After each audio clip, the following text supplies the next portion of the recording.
Bom dia, boa tarde, boa noite, caros ouvintes. Rock Night no ar. Nesta semaninha que começa de novo, eu acho que fria. Eu tô falando, hoje a gente tá gravando, dia 2 de agosto, tá muito gelado, mas esse programa vai ao ar no futuro, eu não sei que dia exatamente. Se estiver calor, que coisa boa, aqueça seu coração. Se estiver frio, puxe o edredom, ligue a lareira, enfim. Dê o seu jeito aí, faça aquela bebida quente para espantar essa friaca aqui do sul. rn.conversas lá no Instagram. Sigam a gente também para saber da nossa agenda, dos nossos bate-papos, das nossas convidadas, dos nossos convidados, dos temas que a gente está falando. A gente já tem muitos programas interessantes gravados, pessoas incríveis trocando ideia conosco, falando sobre as aleatoriedades da vida. Meu nome é Cristiano, estou aqui trocando ideia com vocês nesses próximos 45 minutos, uma hora. Eu estou muito bem, graças a Deus. E você, meu parceiro, querido amigo Felipe Guedes da Luz, como você está? Salve, Cris.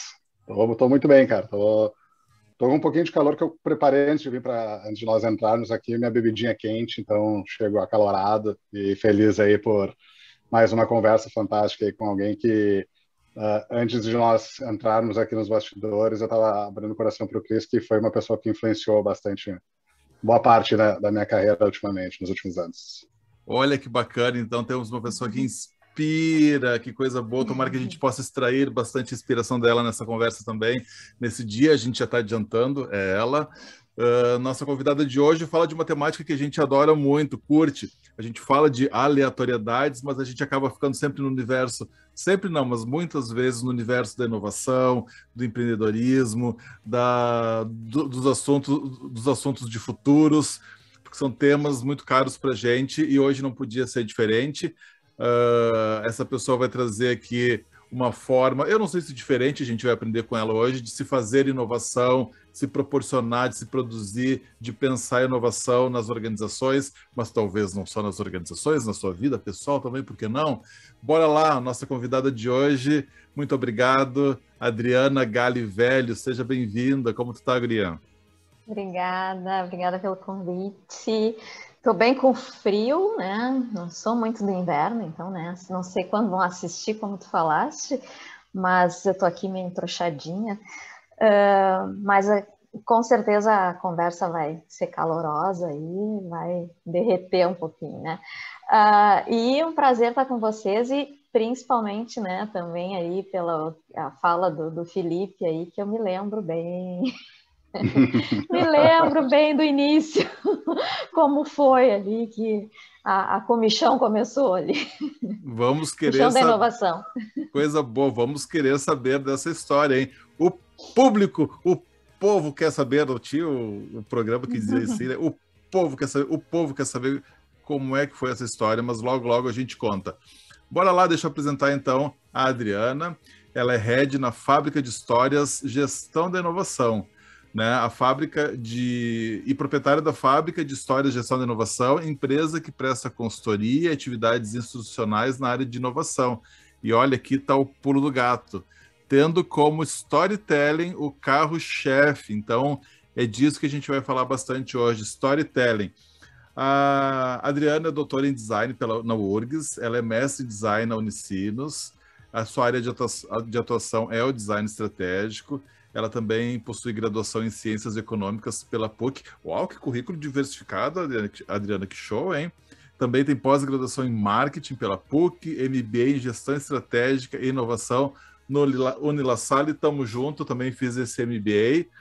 É professora no Centro Universitário FADERGS, e também nos MBAs da SPM, Unicinos, UniFTech de Caxias do Sul, e por aí vai mais um tanto de coisa.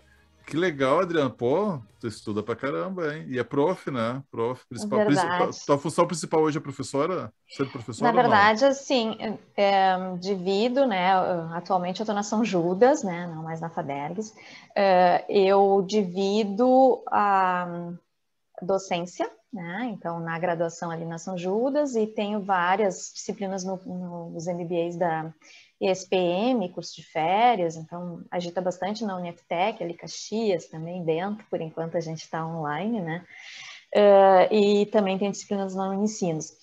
E a fábrica que movimenta bastante, eu tenho um parceiro forte que é o Sebrae, né? Então, às vezes tem algumas viagens, agora a gente também está bastante online durante a pandemia, e atendo outros clientes ali que se interessam em apropriar a inovação através do design estratégico e também do storytelling, né?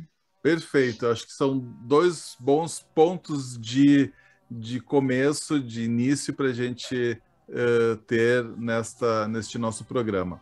Design estratégico e storytelling. Vamos começar pelo storytelling. O que é o storytelling, Adriana? Essa pergunta é ótima, né?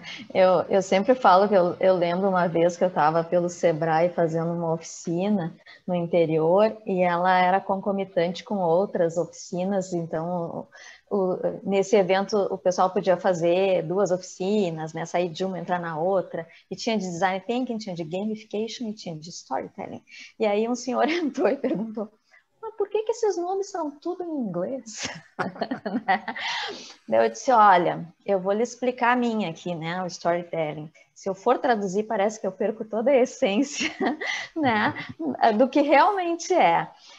A gente fala muito, né, sobre trabalhar, contar a história, mas de uma forma estratégica, né, apropriando conteúdo. Mas tem o Xavier, que é um autor que fala que é a Tecnart, né? Mistura técnica com arte. Eu acho que é um dos melhores conceitos para a gente falar sobre isso, né? A arte de contar histórias, mas não pode deixar de ter técnica também, né? E como é que a gente aplica isso de verdade, assim, nas organizações? Ou melhor, como você aplica, né? Você falou que é uma parceira do Sebrae, a fábrica é uma super parceira do Sebrae, então imagino que eles devam demandar bastante atividade de consultoria, penso eu, né?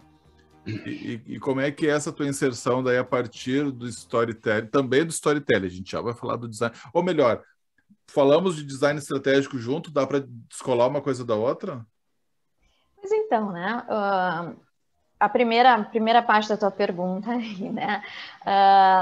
Eu trabalho sempre ajudando ali o pessoal na questão da gente trabalhar o storytelling tanto indoor, né, para as organizações, trabalhando a questão da cultura organizacional, a memória organizacional, para a gente conseguir trabalhar os valores, o propósito através das histórias e conseguir criar, né, esse lastro de dentro para fora, que é super importante, as pessoas entenderem por que elas fazem parte, né, daquela empresa e poderem, né, daí passar também esse propósito para fora. E também, principalmente, a questão do conteúdo de marca, né? Então, a gente trabalhar isso através das histórias. E aí, a gente pode trabalhar, por exemplo, a jornada do herói e colocar o herói como um produto, como a marca, como uma equipe que trabalha dentro da empresa, como o próprio usuário, né? É bem bacana, né? Essa movimentação que a gente faz de caminho, né? Contando a história e podendo trabalhar os recursos de engajamento, de emoção, né? E de humanização da marca, na verdade, Isso nesse é legal. sentido. Essa parte, né? A segunda pergunta que tu fizeste, né? Respondendo, quando eu fiz o mestrado no ensino de design estratégico, eu já queria unir o storytelling com o design estratégico, né? E aí, por conta de laboratórios de pesquisa, e a gente vai se embrenhando ali dentro também do conteúdo, se apaixonando por outras abordagens ali do design, eu acabei unindo, né, trabalhando o design para a emoção com o design estratégico, e adorei, me encantei por isso, né? Mas quando eu fui fazer daí o doutorado na URGS, eu trouxe a proposta de trabalhar o storytelling com design estratégico, e aí eu fiz um toolkit, né, produzi no doutorado junto com a pesquisa, onde as pessoas, né, podem produzir as suas próprias histórias a partir desse kit, que ele é uma mistura de manual, cartas, mapa, né, onde com todas as informações que tem ali, alguém pode pegar aquilo e pode estrategicamente ali conduzir a estruturação da história que quer contar, né? Então foi bem legal, porque daí eu consegui também ter uma produção, né, em cima disso. No Sebrae eu tenho a propriedade intelectual, tenho um produto próprio do storytelling, então trabalho com micro e pequenas empresas. É muito legal ver os empresários aceitando isso de cara, se jogando, sabe? E utilizando ali a abordagem. Ela é lúdica, né? De uma certa forma, assim, fazer as pessoas entrarem nesse mundo pode parecer difícil, mas no fundo não é, né? As pessoas entendem que é legal e acabam se embrenhando nesse mundo. Esse kit, onde é que se encontra esse kit? Não, ainda não. Então, eu preciso de ainda parceiros. Então, ainda não, né? Ele está em protótipo comigo, né? E eu, na verdade, assim, veio a pandemia e eu confesso que eu dei uma acomodada nesse sentido, né? Mas a intenção é buscar parceria para poder lançar ele no mercado. Porque, por incrível que pareça, para a gente que trabalha com consultoria, instrutoria e docência, a pandemia estourou a agenda desde o início, assim, né? Então, não consegui me organizar muito para essas coisas, né? O que é mais meu, eu vou deixando de lado e atendendo os outros, né? Olha só, Mas, Adriana, mas eu vamos quero trocar a isso aí. figurinha. Tenho interesse no teu kit. Eu tenho o toolkit também, mas é para outra coisa. Eu tenho as cartinhas aqui no meu baralho também, né? Que legal. Esse aqui, no caso, é um kit de inovação e tendências, que eu tenho lá no meu trabalho. Eu trabalho no Instituto Evaldo Lodge, da Federação das Indústrias.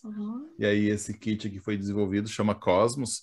Então, quero trocar ideia mais contigo no futuro para a gente pensar esse toolkit. Oba. Mas assim, ó, tu me deixou muitas palavras aqui que eu estou mega curioso para a gente conversar. Design para emoção, o toolkit, vamos explorar mais ele, mas ainda vamos voltar lá no storytelling. E tu trouxe também a palavrinha propósito, né? Contar histórias e encontrar o propósito. Porque às vezes a empresa, quando começou há um tempo essa coisa da empresa de uma empresa atuar por propósito, mais do que a missão, visão e os próprios valores dessa organização, algumas empresas vieram com essa história, me corrijam aí vocês dois se eu estiver errado. Vamos criar o nosso propósito. E eu acho que propósito a gente não cria, a gente revela ele vem ao mundo de alguma forma. E eu comecei a imaginar você atuando com storytelling, e eu acho que no caso, né, como tu realiza o teu trabalho, é de resgate das histórias, penso eu. É isso? De resgatar a história daquela empresa, daquelas pessoas, de repente do fundador, das fundadoras, enfim, da pessoa que criou aquela organização, para entender o lance do seu porquê. É mais ou menos isso? Exato, Cris, é por aí, né? Eu sempre digo que a gente precisa ter, assim, como se fosse um arquivo, né? Claro que não existe dessa forma, mas é como se a gente pudesse pegar, puxar as gavetinhas e ir lançando mão ali das histórias que são necessárias, né? Para a gente comunicar. Não adianta ficar guardando isso ou nem guardar, né? As coisas acontecem e eu não vou organizando isso de uma forma que eu possa contar para as pessoas o que está acontecendo. Então, a gente precisa ter esse recurso da comunicação. E no caso que tu falaste do propósito, a gente não constrói isso, é como tu falaste, né? A gente já tem muita coisa, uma bagagem importante que se traz, né? Até um funcionário, quando ele vem para a empresa, ele já tem a sua própria bagagem, ele entra, tem que dar, né, toda aquela construção de crenças e valores, né, e dar o match ali com as crenças e valores da empresa, e tem essa construção bonita que é o aprendizado da cultura organizacional, né? Então, esse resgate das histórias, a forma como a gente pode fazer até forma lúdica, gamificada, né, uma forma descontraída de aprendizado, que a gente sabe que fixa mais e faz o aprendizado valer de uma forma mais eficiente, do que tu ficar, né, decorando missão, botar os quadrinhos, né?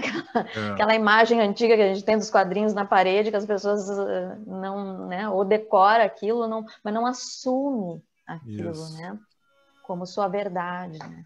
Então, as histórias são importantes para isso, né? E, ao mesmo tempo, tem uma frase que eu sempre fecho quando eu faço as palestras, que eu acho muito legal, que serve para a gente pensar a cultura e também a marca, né? Que qualquer um pode clonar a tua marca, né? Mas nunca a tua história, porque a história é como se fosse a nossa digital, né? Nosso DNA, quer dizer, a minha história é só minha, a tua é só tua, do Felipe é só dele. Então, cada um tem a sua vivência particular e as empresas da mesma forma. Exato. Então, não, né? Isso é uma coisa muito peculiar daquele universo. Então, pode ser tudo igual, vender o mesmo produto e tudo, mas as histórias são diferentes. São diferentes, é o que tem de mais particular nas organizações da sua história. E então eu acho que eu já consegui matar a charada do lance do design para emoção. Tem a ver com, né, tem a ver com essas histórias que são contadas olha, eu criando aqui uma teoria, tá? Vocês dois aí que são Felipe, mestres de design estratégico, me ensinem. As aulas do Toneto. Design para emoção. Eu estou Papaizinho. conectando isso. Eu incorporando o cristianoborgesfranco.com.br, né, a empresa, e estou resgatando as minhas histórias, e falou de visão, que é mais do que um quadro na parede, e estou pensando como é que eu deixo como é que eu grudo no coraçãozinho dos meus funcionários, dos meus colaboradores. É por aí? Tem a ver com essa emoção? Com esse design dessa emoção? Ou não? Na verdade, sim. Viajei total. O design para emoção, ele é uma abordagem do design que tem a sua própria teoria, né? Foi o que eu embasei a minha dissertação de mestrado, foi com ela, né? A teoria que a gente chama dos appraisals. E é super importante para a gente ajudar as pessoas a projetarem, né? Para estimular também, né, a forma como as pessoas podem entender o artefato, né? Então, muitas vezes, vamos supor, né, eu usei o objeto sapato, né? Adoro, sou viciada em sapato de salto. Então, foi o objeto de estudo na época ali da minha dissertação. Uma pessoa que está caminhando na rua, né, com salto alto, e começa a bater aquele salto, né, fazer aquele barulho. Para umas pessoas aquilo pode ser horrível. Eu não quero que me notem, eu sinto vergonha daquilo, né? E para outras pessoas pode ser, é tudo que eu queria, né? Sambar na passarela, né? Quero que as pessoas me ouçam, que prestem atenção no que eu estou passando, né? Então, o design para emoção, ele vai entender, né, o que a gente chama de concerns ali, do profile das pessoas, e poder dar essa organização de informações para quem vai projetar aquele artefato, né, para estimular ou inibir alguma emoção nesse sentido, né? A gente pode trabalhar isso com as histórias de certa forma também, né? Porque a gente precisa entender o usuário, precisa entender como trabalhar essas coisas, né? Da mesma forma. E a história, ela tem já naturalmente um valor emocional muito grande, né? Claro que são histórias que têm que ser ou histórias verdadeiras, né? Que aconteceram mesmo e que tem aquela carga de perrengue, né? Que tu possa entender lá no fim que realmente aquilo foi grandioso, né? Te deu trabalho para conquistar. Ou tu vai criar as histórias a partir do conceito que tu quer passar, dos teus valores, né?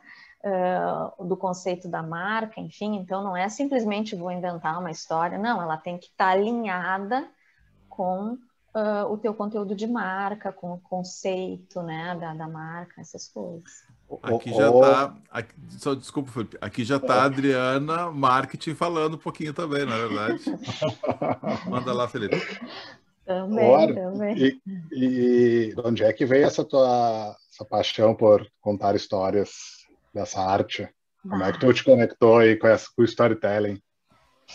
Tu sabe que, assim, o meu avô, ele era um gringo grande contador de histórias.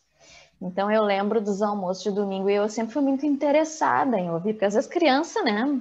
Mas eu me interessava em ouvir aquelas histórias de família. Eu não sei se todas que ele contava eram verdade, porque depois, quando eu assisti Peixe Grande, né? do Tim Burton, eu fiquei pensando, né? Meu avô era bem assim, né? Mas ele contava, ele conseguia dar assim, sei lá, era uma ambientação aquelas contações dele nos domingos na família. E aí eu já gostava desde aquela época. Claro que eu precisava encontrar meu norte, né? Então, assim, quando eu estudo isso há uns 12 anos, mais ou menos, né? Storytelling. Então, quando eu fui descobrindo, foi que nem inovação, né? Eu fiz economia, mas da economia eu só tirei a inovação, mas aí botei ela ancorada no design também. Acabei dando um jeito ali. E o Cristiano disse assim, nossa, né? Quanta coisa diferente. Sim. Primeiro, porque eu acredito muito nessa questão de tu ir procurando o que tu gosta, indo atrás do que tu gosta.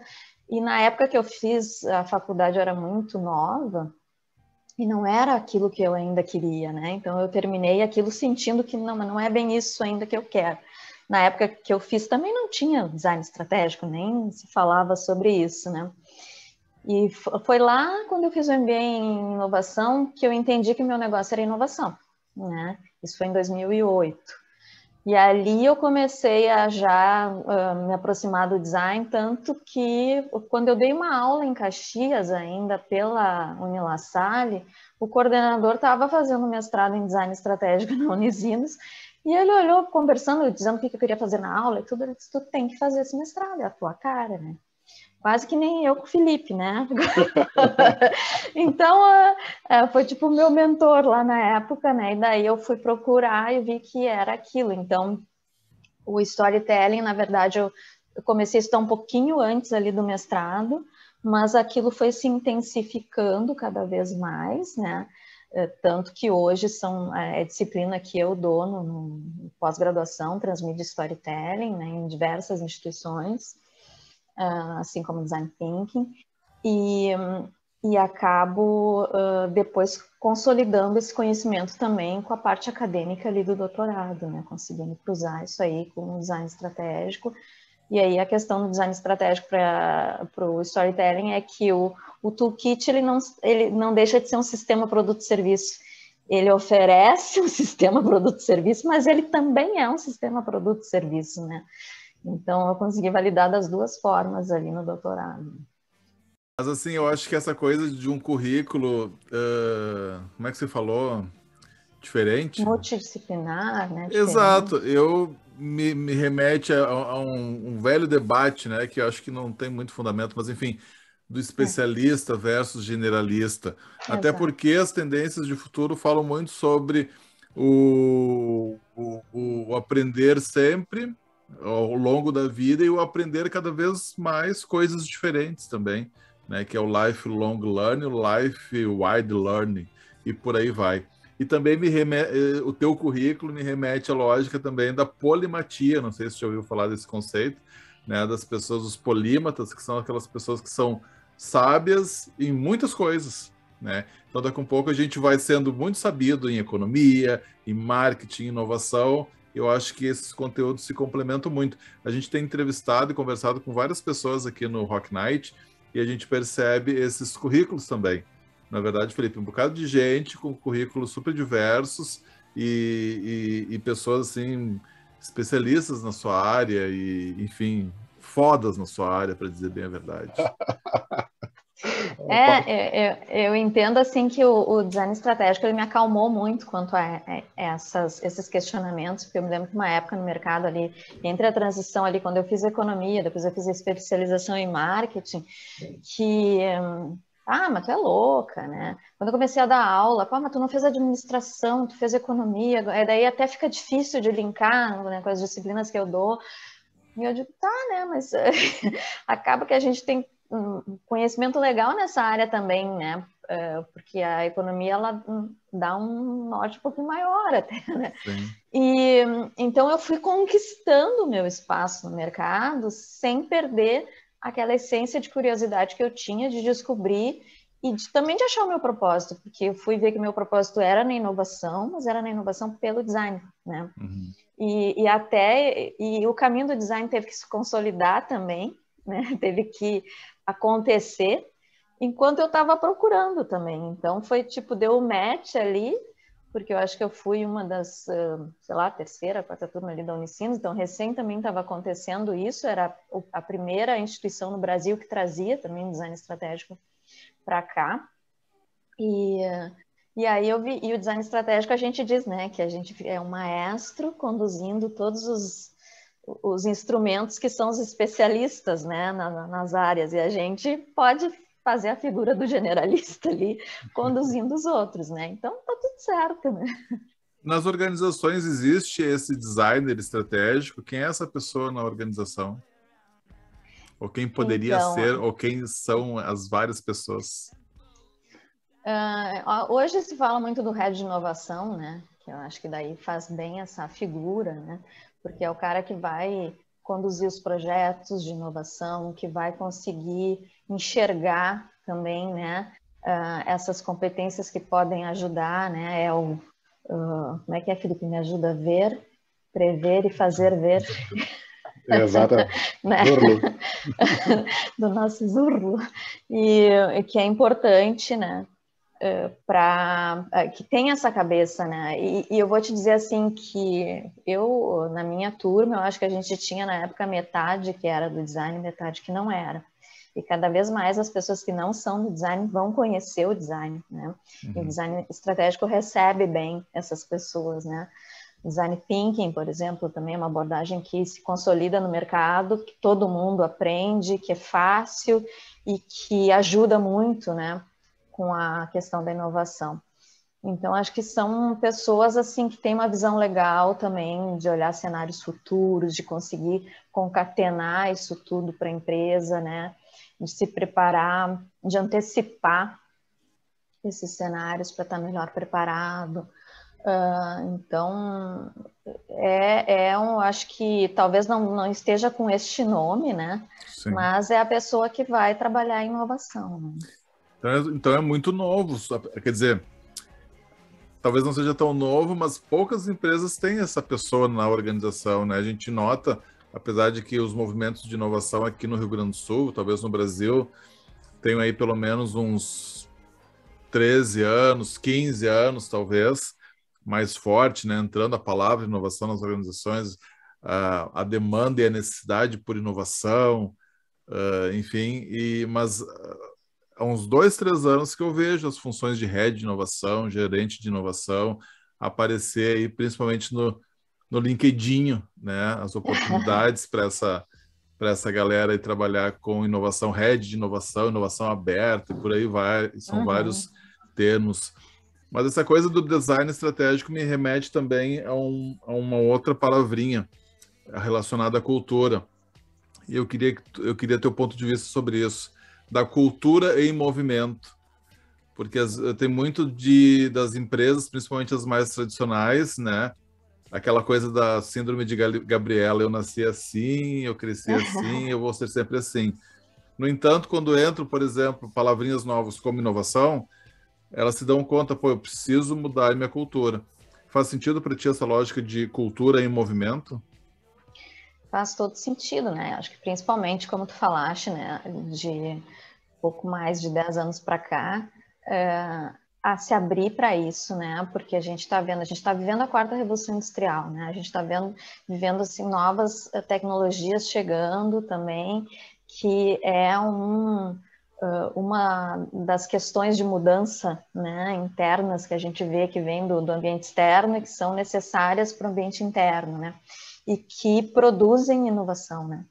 E que a gente precisa saber, eu sempre digo, não preciso ser um engenheiro para saber como lidar, né, ali com a arquitetura da inteligência artificial, mas eu preciso saber como ela vai cruzar o meu caminho, né, entender como eu vou ter que lidar com ela dessa forma, né, e da mesma forma as empresas, né.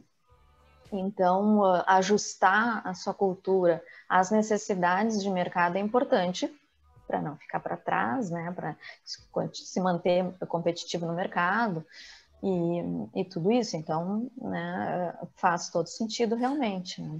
Eu estou te fazendo perguntinhas aqui, mas aí depois para eu mandar certas pessoas, amigos, queridos. Ó, escuta a Adriana falando. Você não está ouvindo o Felipe e o Cristiano? Escuta a Adriana aqui falar, então. Manda lá, Felipe. Ah, que responsabilidade. A gente vai recortar exatamente esse trechinho aqui para postar. E, ó, escuta só essa parte aqui, pelo menos. Só essa partezinha aqui, só essa partezinha aqui. Mas sabe que uma coisa que, eu, enfim, com o passar dos anos também veio notando muito dentro das empresas também tem surgido a palavra, o design. Buscando o design procurando como uma habilidade ali, uma área de conhecimento dentro dos currículos, né? Então, queremos alguém de inovação, e aí tá lá, requisitos. Tem um conhecimento, ou trabalhou com design thinking, ou sabe sobre design. A palavra design começou a aparecer muito mais também no mercado, e essa conexão com a inovação, né? Não sei se vocês também perceberam isso. Sim, eu percebo muito, porque como também é uma disciplina, além de trabalhar com isso, com os clientes da fábrica, né? É uma disciplina que eu dou já há bastante tempo também, tanto nos MBAs que, né, começaram a trazer ela com este nome, né? Agora eu tenho uma disciplina já há uns 2 anos que virou Design Thinking Novos Modelos de Negócios, que é na SPM Floripa e Porto Alegre, por exemplo, né? E aí é bem legal, porque a gente consegue trabalhar toda a inovação, produzir essa inovação e depois modelar ela, né, como negócio e tal. E nos cursos de férias, que faz, né, bastante tempo que eu dou curso de férias e de extensão em Design Thinking, que o Felipe foi meu aluno, né? Acho que foi a primeira vez que ele teve contato, né, com Design Thinking, foi ali. É muito legal ver as pessoas de todas as áreas vindo participar, né, e querer ter esse conhecimento. Então, eu acho muito bacana, por exemplo, eu já trabalhei com pessoas da área da saúde, né, que estão vendo as possibilidades, né, que o design tem de trabalhar essa área. Agora eu estou terminando de dar um curso, que termina agora no sábado, na SPM, de Design Thinking, que como ele está no online, eu tenho pessoas de São Paulo, do Rio, de Minas, de Salvador, né, e Porto Alegre. E aí eu tenho nutricionista, eu tenho pessoal que trabalha em banco, querendo usar no banco, né? Então, a gente vê, assim, né, como as pessoas estão procurando saber, entender o que é e como elas podem usar para suas realidades. E como se adapta bem para tudo, né, para qualquer segmento, né? É um ganho bem legal. Eu lembro que bem uma coisa que tu disse anteriormente, que na turma, quando eu fiz o mestrado em design, era bem assim também já, metade. E aí eu lembro que a gente tinha até uma brincadeira, que eram os reflexivos e os pragmáticos. Enquanto a galera que já veio do design, já vinha ali na graduação, em alguma pós, para eles aquela complexidade que tinha, né, do pensamento era tranquilo, enquanto para a gente estava, e aí? Como assim? Para onde? Onde é que vai? Como que faz? Cadê o passo a passo? Não, nem fala passo a passo, é uma coisa que nem se pode dizer, né? Que senão a gente não, detonado. Mas o interessante é, como tu falou, assim, quando a gente entrou, o pessoal da turma que não era designer, a gente queria definir design, ainda mais design estratégico. E daí eu levei um choque, porque na aula os designers começaram a entrar nessa questão de mas não se define, porque não tem como definir, não sei o quê.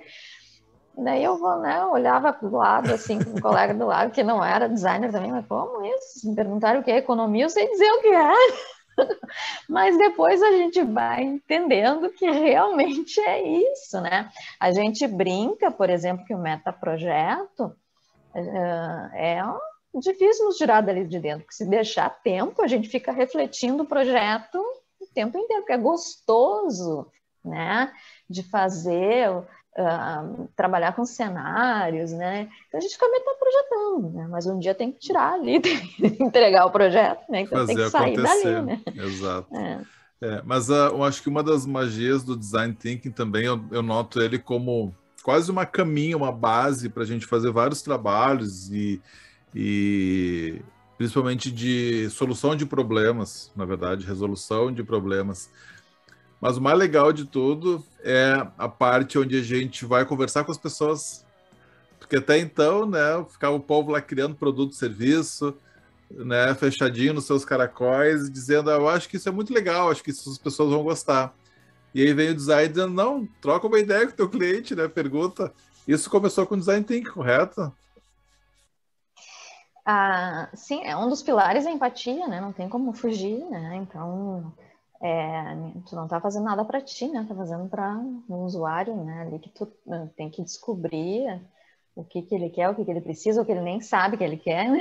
Muitas vezes. Enfim, eu, por exemplo, sou adoro entrevista qualitativa exploratória, né? Que é a mais hard que eu digo, né? Mas eu adoro, né? Depois me ralo para fazer análise de conteúdo.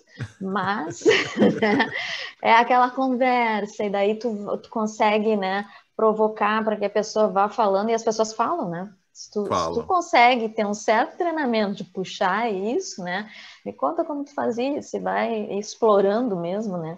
Traz aquele roteirinho semi-estruturado, mas vai deixando, né, a pessoa se abrir, vai conduzindo ali a rota. Como é rico de informação, né?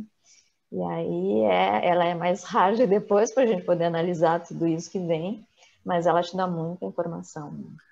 Muito bom. Eu sou fã do Design Thinking também e conecto ele com facilitação, com desenho de novas experiências de aprendizagem. O Felipe faz muito bem isso também.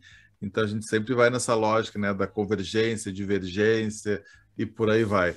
Mas o nosso ouvinte deve estar curioso também ainda em saber, né? Tu já deu alguns insights aqui, algumas dicas, revelou algumas coisas, né?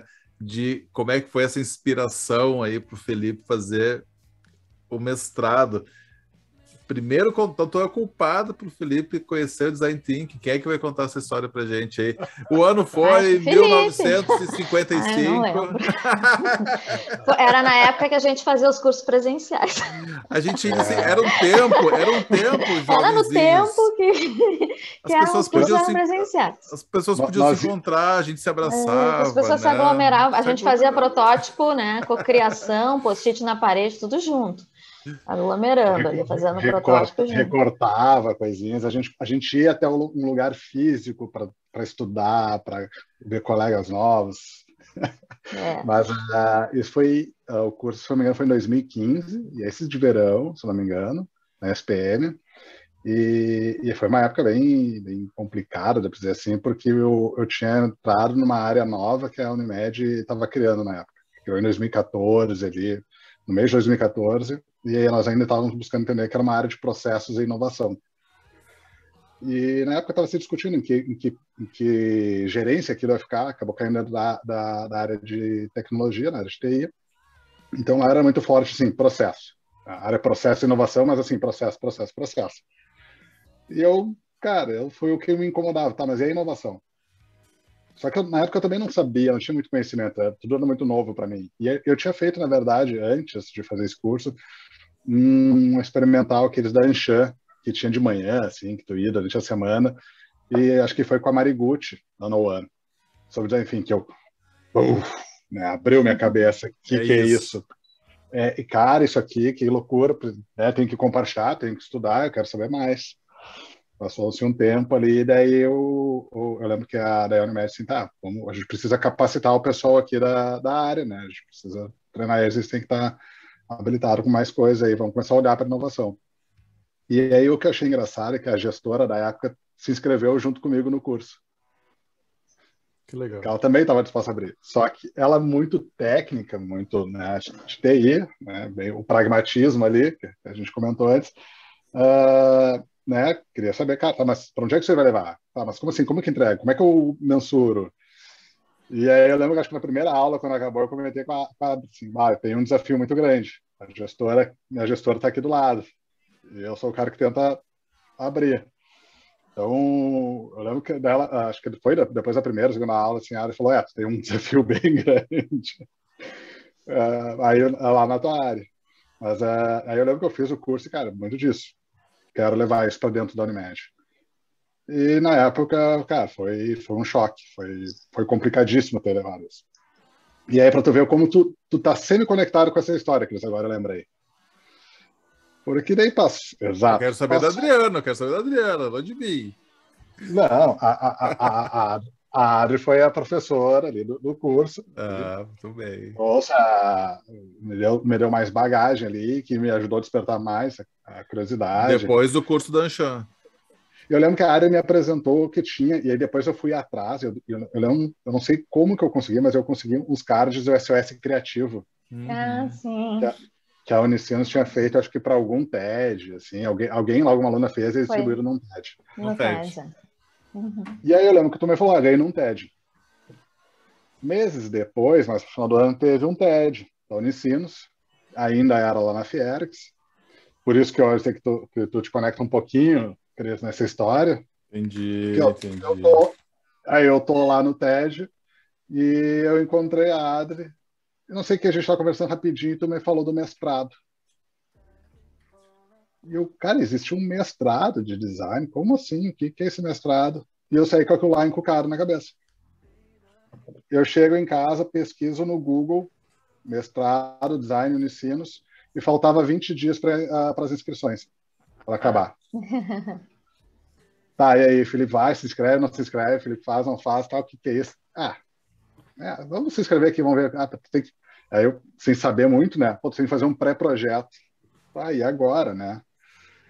E acho que foi bem numa transição ali da minha inscrição até e sair resultado. Eu ainda estava na Unimed, e aí e logo depois eu saí da Unimed. Então a ideia muito surgiu de como que eu levo, né, a questão da cultura do design para dentro das corporações, enfim, né, do mundo corporativo, que depois acabou mudando. E eu assim, sem pretensão, tá, vamos escrever. Escrevi, é isso aqui, mandei. Fui chamado para fazer a prova, opa, fiz a prova, fui chamado para entrevista e, cara, fiz o mestrado. Então a Adri foi aquela pessoa que me deu um embasamento ali que eu fui atrás, fiz o curso dela sobre design thinking bastante, assim, me deu mais, né, abriu muito mais minha cabeça. Eu tenho até hoje os cards do SOS Criativo e uso. Então, Uhum. se vocês olharem meu plano de fundo do LinkedIn, é os cards do SOS Os Criativo. cards. Eu Uh, peguei minha caixa mágica aqui, que eu tenho um monte de kit, e tentei achar, porque eu tenho esse também. Eu achei o outro aqui, que são o Digital Breaks, aqui também, que foi distribuído num evento, num TEDx também. Eu estou mostrando aqui para a galera. Né? Digital Breaks, 30 ideias para inspirar o seu dia. Mas esse é outro toolkitzinho aqui. Legal. Daí, com o tempo ali, eu virei também até com a ajuda do Dreyson, um amigo nosso, eu que virei fã desses kits, cards, assim, tem um monte deles. Uhum. Tirar a criatividade, desses passo a passo, o El Cosmos foi um deles Que também. legal, E muito aí, e aí bom. eu lembro e aí teve disso, então tu me inspirou lá naquele momento, estava bem difícil, estava abrindo muito mais minha cabeça, e que logo depois tu botou aquela sementinha existe um mestrado disso, faço ou não faço. E foi eu. Tu viu, Adriana, Aí, que responsa Legal. aí. E agora ele dá aula disso aí também, hein? Não é pouca coisa, não. Adri, mas assim, a gente fala de inovação, de metodologias, toolkits, pessoal da saúde, pessoal de nutrição, pessoal, enfim, várias áreas já também conhecendo essa abordagem. Mais de 10 anos, pelo menos, falando de inovação, apesar de que a palavra e o conceito de inovação não é uma coisa nova, né? Já vem de muitos e muitos anos, décadas. No entanto, qual é a tua visão, qual é a tua percepção, qual é o teu sentimento, talvez, em relação a o quanto se inova no Brasil? Tu acha que a gente está inovando legal já, assim? As empresas estão bombando, uhul, inovação. De repente, aqui no Rio Grande do Sul, se tu preferir dar tua opinião sobre.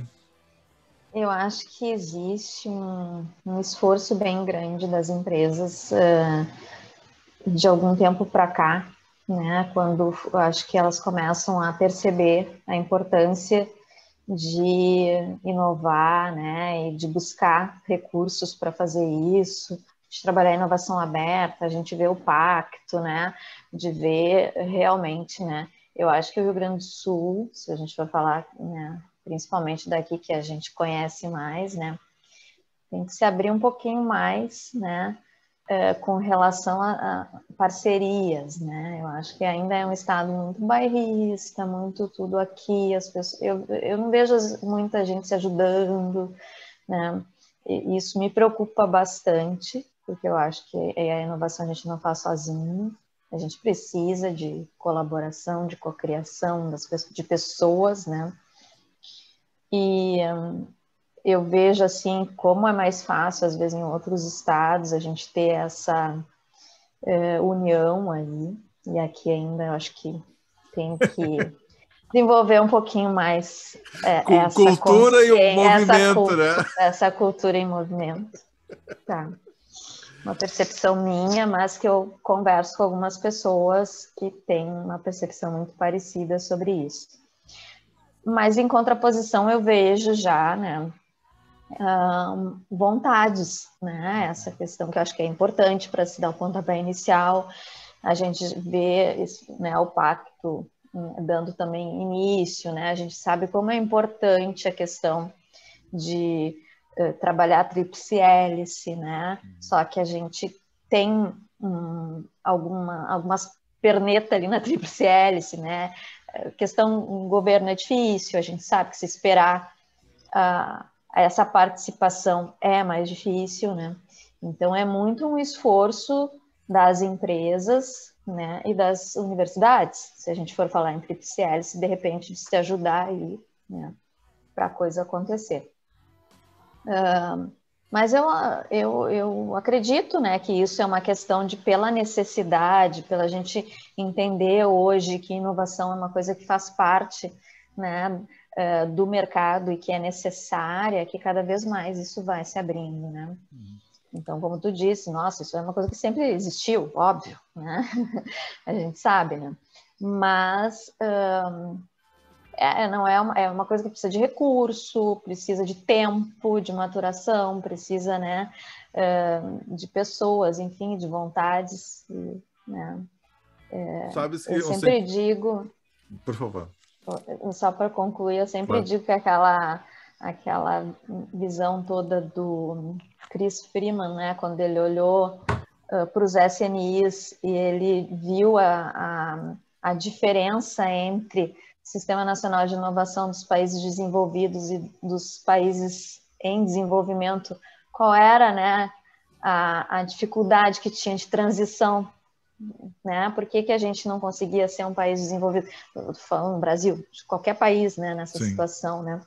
E era muito também de não conseguir traduzir os conceitos acadêmicos em conceitos comerciais. Então, é outro passo bem grande que a gente precisa, né? Isso eu já vejo as coisas acontecendo, né? Começando já a ter uma coisa bem legal ali de algumas parcerias, né? A universidade e empresa que são importantes para a gente poder transformar, né, conceito acadêmico em conceito comercial. A gente precisa ter mestres e doutores trabalhando em empresas, né, não só dentro da academia, precisa ter essa valorização, né,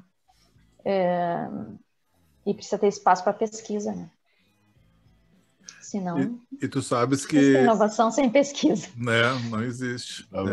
Enfim, não, eu acho que a gente não precisa chorar tanto aqui agora, né, falando de governo, mas eu entendi teu recado, tenho certeza que o nosso ouvinta também entendeu.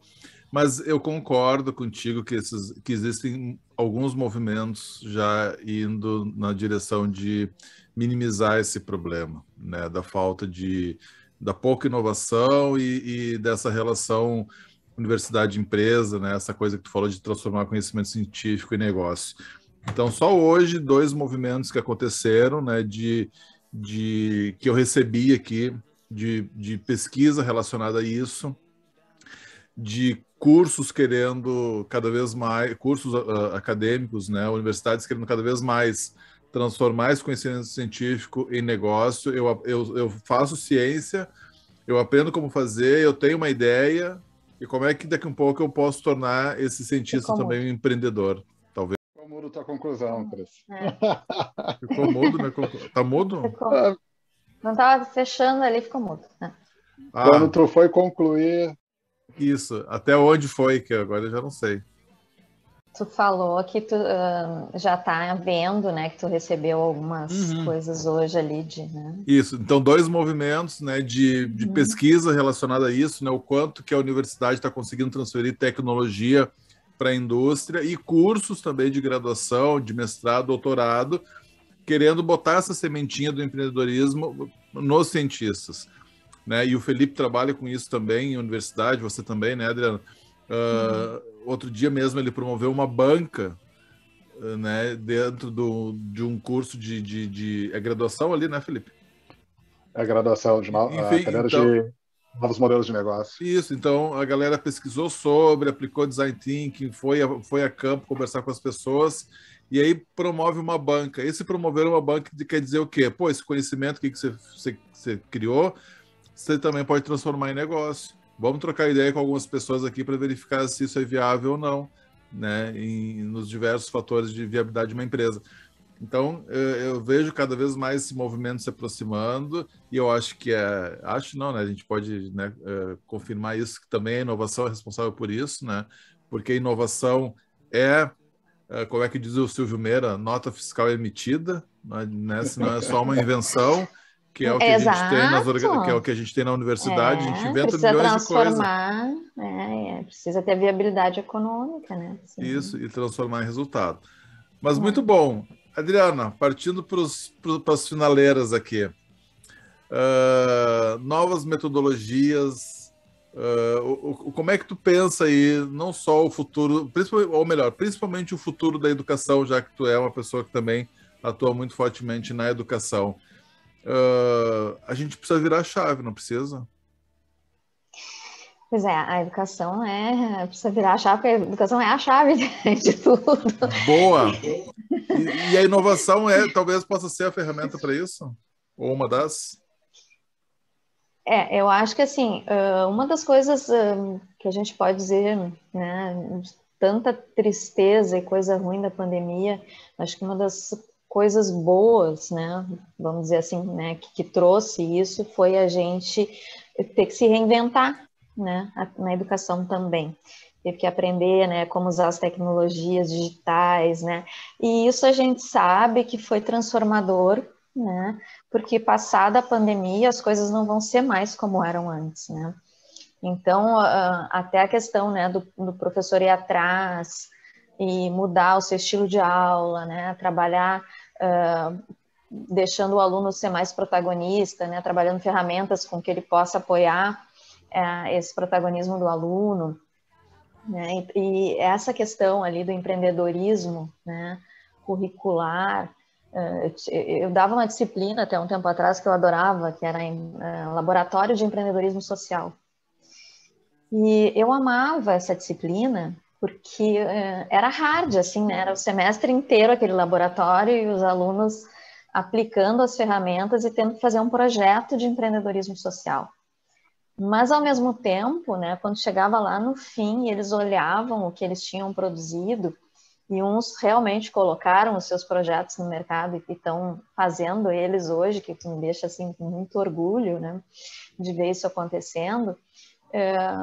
A gente vê assim como a educação transforma, né, a vida, como a gente pode trabalhar com os objetivos sustentáveis da ONU, por exemplo, né, colocar eles dentro de uma sala de aula e conseguir produzir negócio e ao mesmo tempo estar, né, trabalhando um território, né, por impacto social e coisas desse tipo. Então, eu acho que é essa pegada, né, a gente conseguir trabalhar o conhecimento, trazer ferramentas, trabalhar sempre os métodos ágeis em sala de aula, porque hoje em dia não funciona de outra forma, né? Mas conseguir produzir isso, né? Mesmo em disciplinas que não sejam, né, tão focadas, obviamente, né, nisso, mas a gente conseguir fazer com que o aluno produza alguma coisa, né? Deixe um legado, né, em cada disciplina ali que ele está trabalhando, porque a gente vê como isso transforma a vida das pessoas, né, e o orgulho que eles sentem em ter feito isso quando termina, que às vezes parece assim, ai, como é suado, né, é a típica jornada do herói do aluno ali dentro da sala de aula ali, mas quando termina o semestre olha para trás, né, o que eu fiz, né. E eu acho que isso é muito bacana. E a gente, como é professor, né, e a gente vive isso e vê o resultado, a gente fica com muito orgulho, né, de conseguir ter participado disso, né? De uma forma diferente do que era antigamente, né? Que era aquela coisa que ninguém participava, nem o professor, né? Eu me lembro que até na minha graduação eles chegavam, enchiam um quadro de costas para ti, nem te olhavam, né? E era complicado estudar naquela época, se a gente fosse pensar, né? Bom, eu não quero ser tão pessimista, né? Mas assim, esse antigamente é 2019, né? 6 anos atrás. Pois é, tu sabe que, por exemplo, no Sebrae a gente já tem algumas soluções para ajudar as instituições de ensino a trabalhar esses recursos com os professores, que eu acho bem bacana também, né?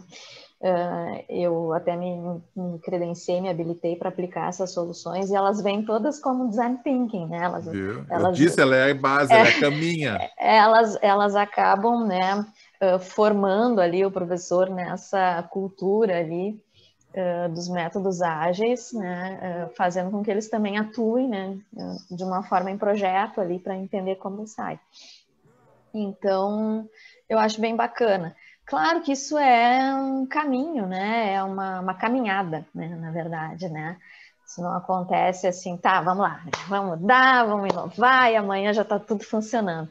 Não, isso é bem complicado, porque a gente tem paradigmas, né? A gente precisa que as pessoas entendam, queiram mudar, né? Participem da mudança, comunicar a mudança. Então, né? Não é, isso não é privilégio da educação, é de qualquer área, né? Mas aqui também, né? Que agora é o tema que a gente está falando, principalmente, né? Para poder mudar, porque a gente está com um aluno diferente, a gente está com um mercado diferente, né? E é isso. Muito bom. E vem uma enxurrada de tecnologias diferentes, né? Sim, aí se a gente vai olhar, se a gente vê os relatórios lá do Fórum Econômico Mundial, né, o futuro do trabalho, vê as novas competências e começa a ver o que né, todo aquele trabalho de tendências que eles fazem de análise de cenários, o que em 5 anos vai mudar, o que daqui a pouco, né, vai ter de trabalho, o que não vai ter, né, e as pessoas ficam apavoradas, né. Essa semana mesmo eu estava aplicando uma oficina de tendência e construção de cenários ali do Sebrae, pessoal de Cindy Lojas, e eu disse para eles, né, se a gente for olhar, isso tudo já aconteceu nas outras, né, nas outras ondas, nas outras revoluções industriais, né, e aí, se a gente olha para cá, tá, é mesmo, não tem mais isso, né, ninguém escreve mais em máquina de escrever, né, isso já aconteceu antes. O problema é que agora a gente está junto, né, neste movimento, então a gente está sentindo na pele, tem que atuar, né? Se a gente ficar parado e deixar o negócio acontecer, a gente vai ficando e o negócio vai acontecendo, né? Então a gente precisa participar dessa mudança, né? Para não perder valor no mercado, a gente também. Claro. A gente é a história, né? A gente faz a história, a gente não está alheio a ela, na verdade. Exato. Adriana, lembrei de uma frase aqui. Caminhante, não há caminho. Faça caminho ao andar. Na verdade. Rock Night, também lá no Instagram, rn.conversas. Hoje a gente conversou sobre cultura organizacional, storytelling, cultura em movimento, design estratégico, design para emoção. Eu quero aprender mais sobre isso. Falamos do toolkit, inovação, metodologias, educação. Adriana, valeu demais. Obrigado por essa conversa. Espero que o povo de casa tenha gostado também. O povo que está escutando a gente no carro, talvez indo para o litoral, hein? Vamos imaginar aqui, né? Viajando. Não, é de presente para essa pessoa agora. Você que está aí no seu carro, ouvindo nosso podcast, viajando para outro lugar, curtindo essa história aqui que a gente contou para vocês, o nosso storytelling. Valeu demais, Adriana. Valeu, Felipe. Muito obrigado pela participação. Obrigada, foi muito gostoso o papo, adorei. Legal. Não se esqueçam, nos sigam lá no rn.conversas no Instagram, apesar de que, como eu sempre digo, a gente também está super perdido, mas espero que a Adriana possa ter te ajudado aí, te dar alguma direção, algum norte na sua vida que nem deu para o Felipe em algum momento.